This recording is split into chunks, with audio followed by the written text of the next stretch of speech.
retreat of Torah.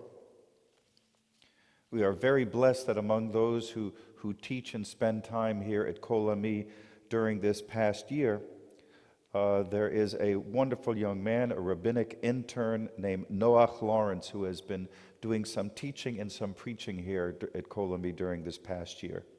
We are very lucky that he's going to be continuing in the year to come as a teacher, teaching folks of all ages.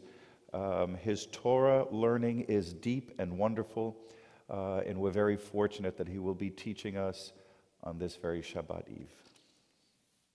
Shabbat Shalom. It's heartening to be with you, even if through a screen, this Shabbat. I hope you're holding up as well as is possible in these times. I'd like to begin together with a modern-day Jewish prophet, Bob Dylan, who in his 1965 song Desolation Row sings, "When you asked how I was doing, was that some kind of joke?" How we are doing is no easy question these days, and it's a tough question in different ways at different points throughout the time of COVID-19. And of all the tough things about this time, one that's been growing harder and harder over the days and weeks is that we don't know how long this time will go on. We don't know when it's going to end, or what it even means to talk about its ending when what comes next may be just the next, relatively better chapter of the COVID era. We may feel lost, despondent, in a wilderness. Our tradition knows something about wildernesses. This week's double parsha, and in fact the majority of the Torah, takes place in the Midbar, in the wilderness, indeed the central wilderness of our people's memory, the wilderness between slavery in Egypt and full, free life in the Promised Land. What can we learn from that Midbar then that might comfort us, fortify us, inspire us, heal us in our Midbar now? Just asking that question makes you wonder, why in the first place do we tell this wilderness story in synagogue each week and anew each year? Why did we make this story of all stories central to our people and our faith? Why did our tradition go even further and develop the tradition that the Torah itself was given in the Midbar? Our tradition did not have to be this way.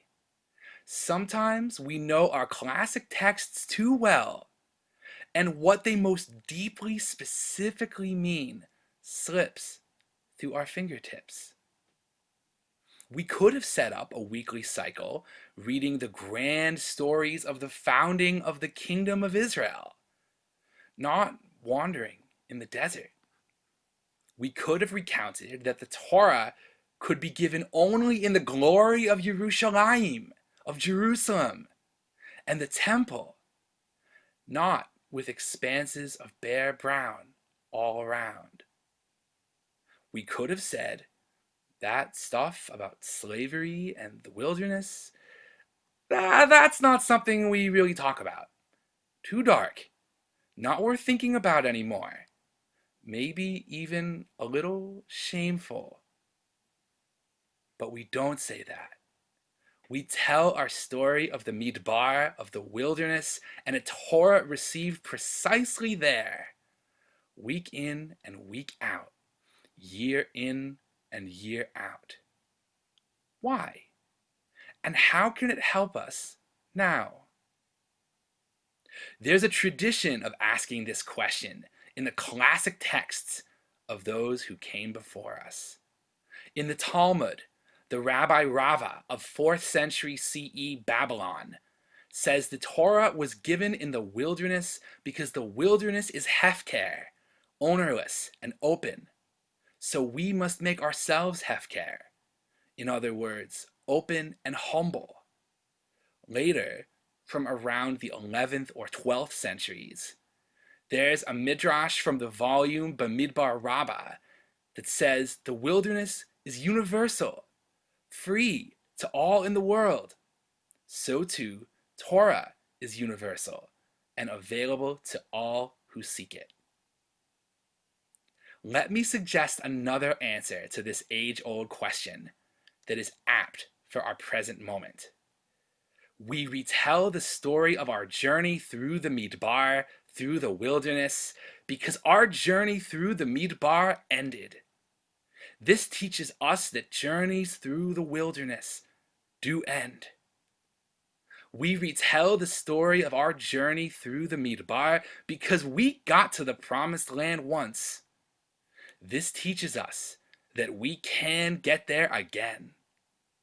And the giving of the Torah itself in the Midbar teaches us that even the wilderness is not God-forsaken. Sometimes, when the situation we're living in is all we see, we lose touch with the fact that there ever was anything else, or that there ever could be anything else. Judaism responds with a revolution by the past and the future against the tyranny of the present. Even amid the all-pervasive suffering of slavery in Egypt, Judaism speaks the bold truth that there really was a Canaan before, and there really will be a promised land after. So how do you get out of Egypt? The promised land is many things, but it's not next door. You have to go through the wilderness first. But when you do, then the wilderness can be all we see. Bare, brown expanses, bare, brown crags, parching our eyes. And it can feel like the only reality we've ever known or ever could. The tyranny of the present. When that happens, Judaism urges us to remember that there really was a Canaan before, and there really will be a promised land after. A promised land of full, free, healthy, normal life. That doesn't mean life in the promised land will be perfect. There will even be battles there. But it sure beats slavery in Egypt. And it sure beats the wilderness. And the pièce de résistance, that precisely in the wilderness, before that journey is complete, comes the giving of the Torah. The Torah guides us in how to live even while we're still on our journey through the Midbar. And that Torah, that teaching, is a way in which God is present with us in the Midbar. And the Torah gives us a sign, a pledge, that we won't be in the Midbar forever. After all, the Torah is mostly a guide for how to live after the wilderness. We're already planning for those days. We know they will come. Indeed, the giving of the Torah in the Midbar suggests that the Midbar, for all its drought and uncertainty, turns out to be a good place to learn. There are no distractions in the Midbar. The noise is tuned out. You can drink the quiet like water. The sky is clear. The stars blaze. It's a place where we can learn, where we have no choice but to learn. The very word midbar contains a spiritual pun that conveys this vision. The root of midbar is the same as the root of davar, meaning word, and daber, meaning speak. And in this week's double parsha, Achrei Mot Kedoshim, with its refrain-like use of the word kadosh, holy, we learn mitzvot that are unsurpassed gems of the midbar. Kedoshim tihiyu, ki kadosh ani Adonai Elohechem. You shall be holy, for I, the eternal your God, am holy. V'ahavta l'reacha kamocha. Love your fellow as yourself. Even now, the sound of those mitzvot, the voice of the Torah, rings out across millennia as across the dry earth and bare crags of the Midbar. Our lives are multiple overlapping journeys at varying stages. At any given time, we're in the wilderness on one matter, on one goal, already in the promised land on another, still in slavery in Egypt on another, and maybe still back in a happy Canaan on yet another. Right now, we are all in the wilderness of the coronavirus, and we are deep within that wilderness.